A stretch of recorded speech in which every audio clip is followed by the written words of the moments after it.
Copper at the best of times, but who would seek to do it now with the challenges almost on a daily basis confronting the men and women who are brave enough to pull on those uniforms and do it on an everyday and look after us, the challenges that face them? Well, let's put that to uniquely positioned, really. My next guest was Chief Constable of one of the largest counties in the land, that was Lancashire, and then went on to be Commissioner of the biggest police force or service in the land. That's the Metropolitan Police, Sir Paul Stephenson, who joins me now. Good to have you on, Sir Paul. How much are you missing it? Good morning. Hi, Nick. Well, I have to say, not a lot. I bet you're not. Some ex-coppers, senior ex-coppers, and some current coppers, Sir Paul, are hinting towards a spring or summer of discontent. What's your reading of the runes? You will know over many years, those sort of things are said every year, frankly. And sort of when we do have a summer of discontent, then they're proved right. And when we don't, they go very quiet. I prefer not to predict. And certainly I don't want to predict and then almost be one of those people that almost justify some summer of discontent.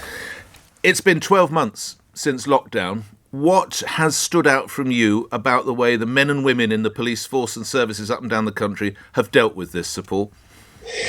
Yeah, it's been difficult, hasn't it, Nick?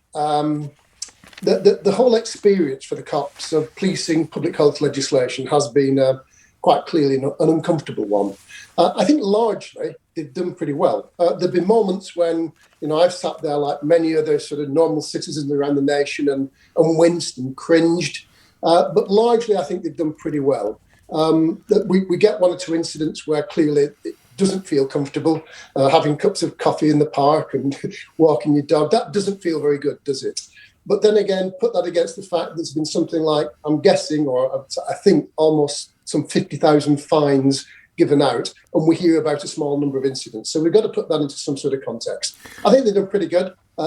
One or two incidents that make you feel a little uncomfortable. Yeah, just run through. I mean, bear in mind, a population of around 67 million. If you're looking at that percentage of people who have caused issues for police, that's not a bad percentage, actually, of most of us who've sought to do the right thing. I mean, things you're talking about is two women being fined for walking around a lake with a cup of tea and an 82-year-old woman having a police visit because she was having a cup of tea in the back garden. This doesn't hold the police in a great light, Sir Paul. Well, I repeat what I've said. It doesn't feel comfortable. It feels awful, doesn't it? But there are a tiny number of incidents set against, as we say, I don't know, the best part of 50,000 fines given out. So largely, and I would say this, wouldn't I? I love the cops. But largely, I think they've done a pretty good job in unusual circumstances, but on occasions, it seemed a little overzealous. Let's drill down to some of the men and women who served under you some years ago, the Met and the vigil for Sarah Everard at Clapham. What went wrong there, either in the policing or the intelligence, or from what you understood happened there, Sir Paul? Yeah, and don't forget, Nick, I'm looking from a distance, and I don't have any particular information more than you or anybody else who watches the TV. What went wrong? It clearly looked uncomfortable. It clearly looked a shocking phrase, but it looked untidy, didn't it, the way in which it was all dealt with.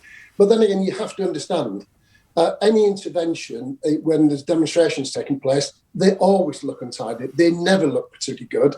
And it's kind of like the conversation we've just been having. I think the Met, certainly in a normal year, have at least the best part of some 4,000 demonstrations. We only talk about the very few that go wrong. I think we need to listen to what Windsor has to say when he does his final report into it. It seems to me, once you have a confrontation like that started with a vigil that we probably would all wanted to go to, but then turns into a demonstration and speeches, that is always a recipe for very unfortunate images on the TV. I think the real issue would be the debate as to the confusion around the legislation, the court case as to whether it should go ahead or shouldn't go ahead, and the judgments that were made for the best possible reasons as to how that should go ahead and what cooperation should be with the organisers.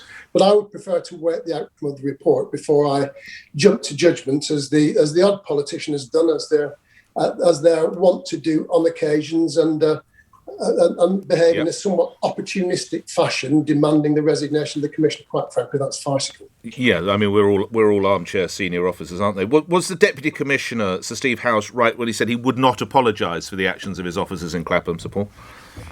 Well, I think he was probably right at the point where, does he have the full information yet? Are we in a position where we can say they did the best they possible could in difficult circumstances?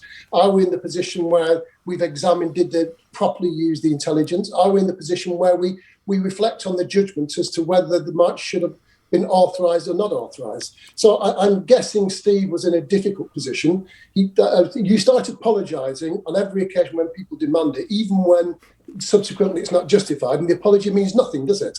Let's stay away from virtue signaling, and let's have honest debates with honest people, and certainly Steve House is one of those honest people.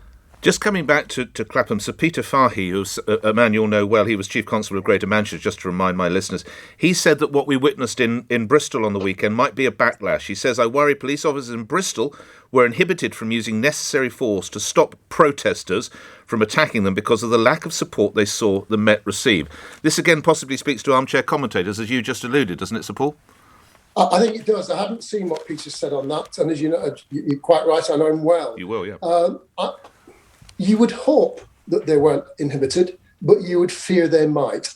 We really do have to be in a position where politicians are there properly to comment, and where there is a reason to call for a report or an examination of judgment, then do it. But do it within a context of behaving responsibly, and don't rush to criticism until you've seen the evidence. And my worry would be that Peter may well have a point. The cops, frankly, they're damned if they do and they're damned if they don't. I've never been one to excuse bad behaviour. I've never been one to excuse bad judgment, and occasionally my own poor judgment, because that's what happens in life. But let's just be careful that we don't get the cops into a position where they're frozen with concern as to whether there's going to be support coming, no matter which way they turn. Your policing experience is hugely relevant here if we compare and contrast Bristol and Clapham, because you led one of the biggest county forces there is with Lancashire. You then went on, as I say, to be Commissioner of the Met.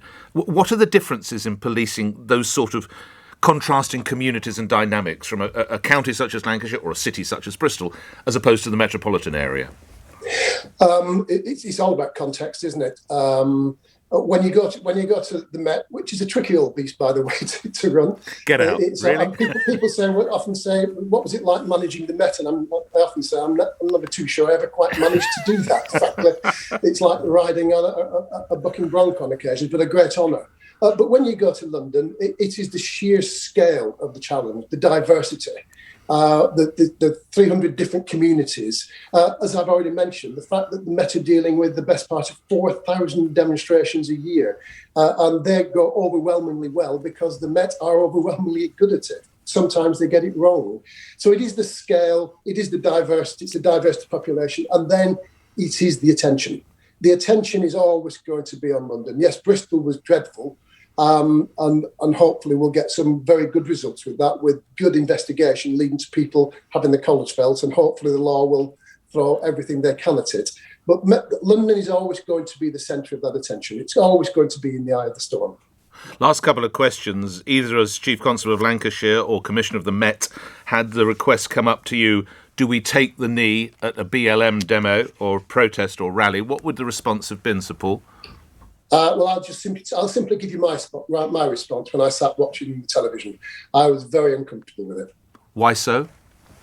I think when you're policing demonstrations, your job is not to endorse or oppose whatever that demonstration is about. Your job is to dispassionately facilitate people exercising their rights. I can understand cops occasionally being overwhelmed by the emotion of the situation, by maybe the rightness or otherwise of the cause. And I think you've got to be very, very careful that you don't lose that professionalism and taking the knee. For me, and again, I wasn't there. I didn't have the full information, and other people may be certainly better informed than I am. It felt very uncomfortable for me, and it's not something that I would have encouraged. Without the full information. Indeed. The government's seeking to extend the so-called emergency powers through to October. As a former senior police officer, do you think that's necessary, Sir Paul? Oh, gosh.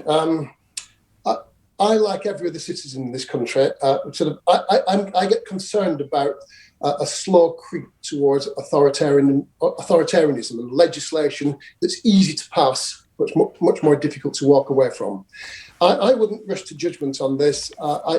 I do my best to trust politicians. Sometimes that's a bit of a strain, quite frankly. But I do my best to trust their motives. I do my best to trust their reasoning and making sure these things are flashed out transparently in Parliament.